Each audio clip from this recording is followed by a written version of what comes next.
I'm Chris Burns, filling in for Alex Taylor.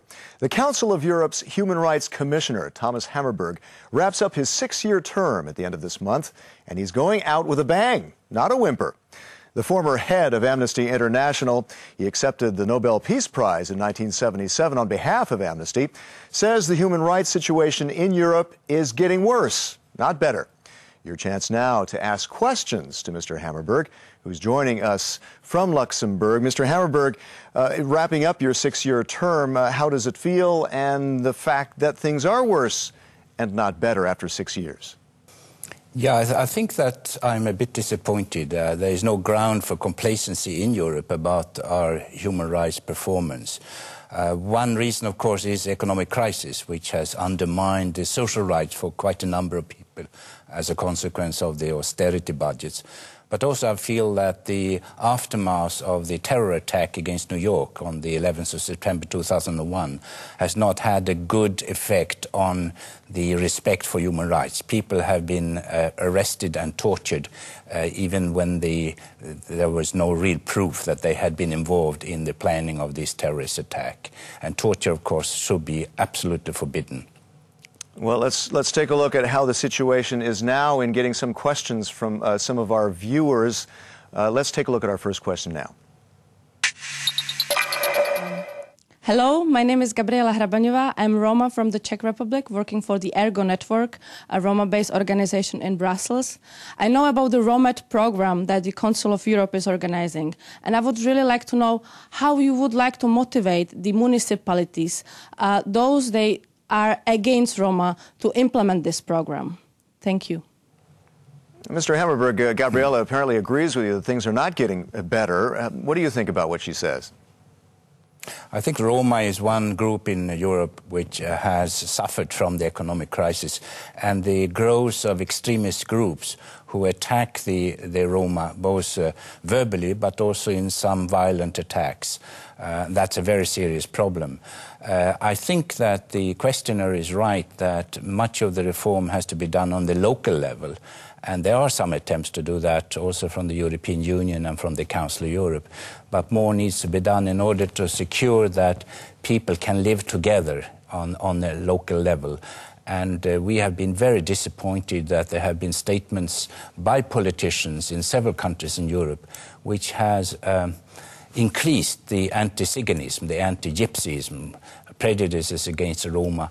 And addressing an issue like that is difficult from the European level to go down, trickle down to the local level.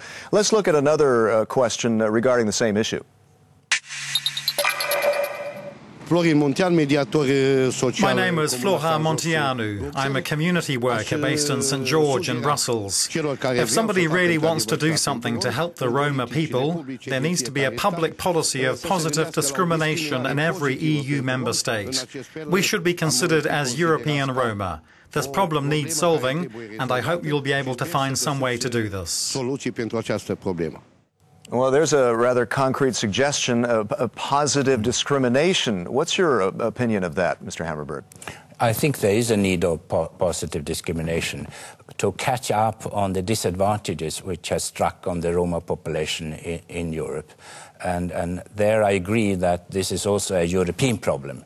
It's a local problem, it's a national problem, and it's a European problem. And politicians on all these levels must work towards a situation where Roma will be fully integrated and accepted in our societies, which they are not today. And the main point there is to put an end to anti-Gypsyism and prejudices against the Roma. And there I feel that the politicians have a very important role, which they have not lived up to so far, in my opinion. I suppose education is also probably a factor in that. Let's go on to a wider question about the situation in general. Another question here. Several non-governmental organizations announced at the start of 2012 that there's a human rights crisis in the EU.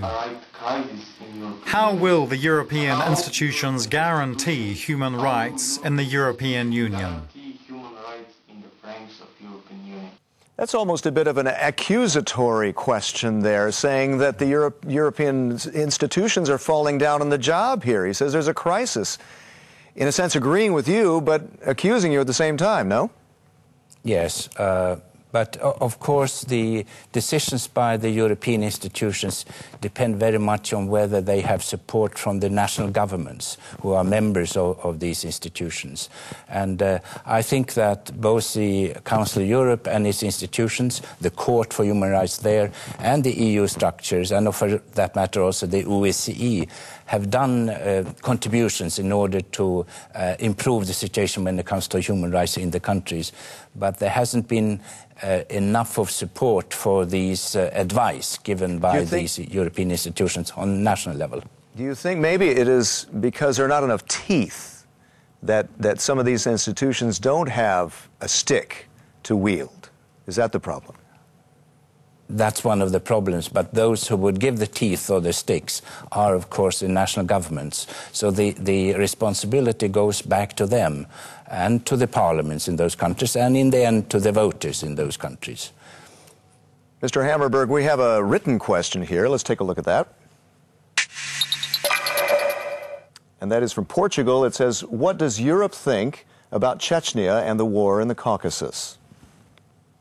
There are still problems in northern Caucasus, in Chechnya, but also in the neighbor republics. There is a use of counter-terrorist methods there, which unfortunately also victimize the ordinary population and totally innocent people, and that has to stop.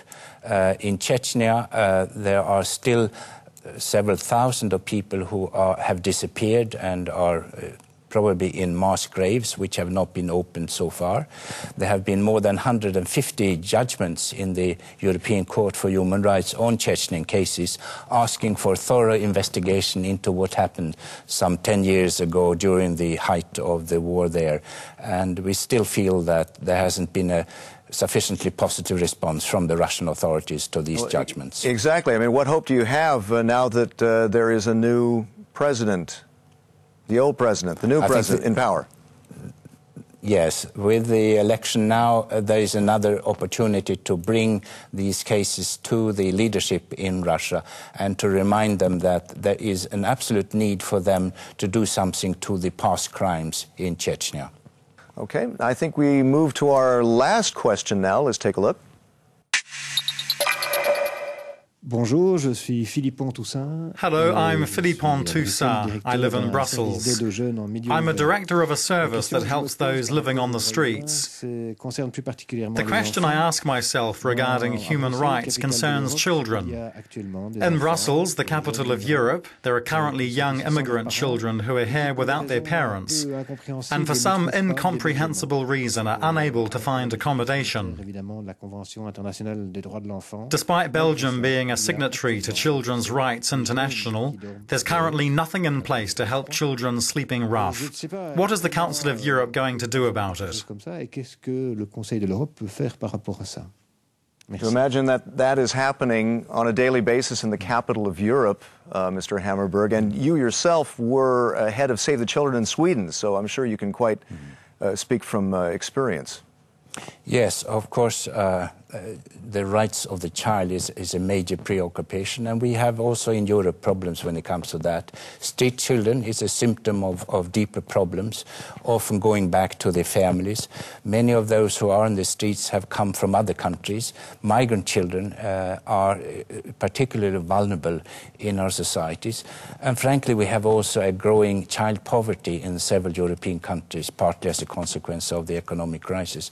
So there is a need for the politicians, both in the European institutions but also on national level, to be more energetic, more focused when it comes to protecting the rights of every child. And work very much in progress. Mr. Hammarberg, thank you very much. Thanks for joining us from Luxembourg.